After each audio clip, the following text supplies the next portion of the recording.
Nike decided to shut down its corporate offices for a full week because would you look at that? They're really looking out for their workers. They want to make sure that they focus on their mental health. Things have been really difficult with COVID.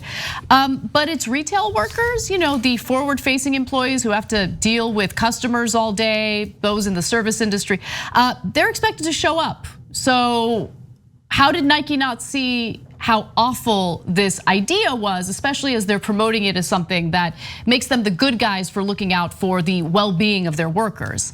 Now, it has closed its corporate offices for the week so employees can, quote, enjoy additional time off to rest and recover, end quote, according to their statement. Matt Morazzo, a senior manager at Nike, posted on his LinkedIn page, quote, it's not just a week off for the team, it's an acknowledgement that we can prioritize mental health and still get work done. But as I mentioned earlier, the retail workers are still expected to show up. In fact, when a reporter from KGW News called a Nike retail store, the person who answered the phone said this was the first they were hearing about the paid time off for corporate employees. And an associate professor from the University of Oregon School of Law said, if it is the case that part-time workers in a retail store are expected to come to work, whereas headquarter offices are not, that also sends a message about which kind of workers they care about and are willing to invest in.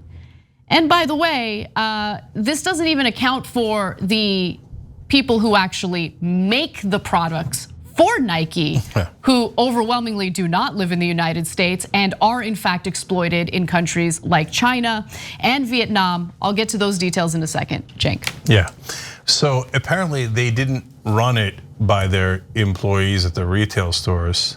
They told them to just do it. Sounds like they didn't want to shatter limits. I guess if the shoe fits. But they could just do it. They could, but I said that earlier. Okay. Oh, you did? Oh, I wasn't paying attention. Okay, well, I thought we maxed out on bad dad jokes. Okay, right. So seriously though, it's an interesting story and an important one. Look, the original idea of looking out for the people working at headquarters is not a bad one, as long as you did it for everybody, right? Exactly. And so, I don't want to just pile on them and say, I can't believe they wanted to give people more time off. That's great news. We're just asking you to do it more uniformly. And what's really interesting is that it's the lack of an ability to see outside your own perspective. Like they didn't even think of the retail guys, obviously, because it went to print. They're bragging about it, right. Yeah. I mean, the guys who make the shoes in Vietnam or wherever, oh God help them, right? That was never in question. They were not going to get a week off, but it just never. I think it never occurred to them that we have workers elsewhere that aren't executives. Exactly. And unfortunately, that's the mindset of a lot of executives. They think like, oh no, but they gotta work. We need to have the stores open, but you don't have to work. Well, that's also interesting. No, but to be fair, Cenk, I'm sure the executives work a lot harder than everyone else, so they deserve that week off. And everyone but by the way, they definitely believe that. Of course they believe that. Yes. Of course they believe that. Yeah. And it's insane. Anyway, all right. So let's talk about. Look, we live in a global economy, right?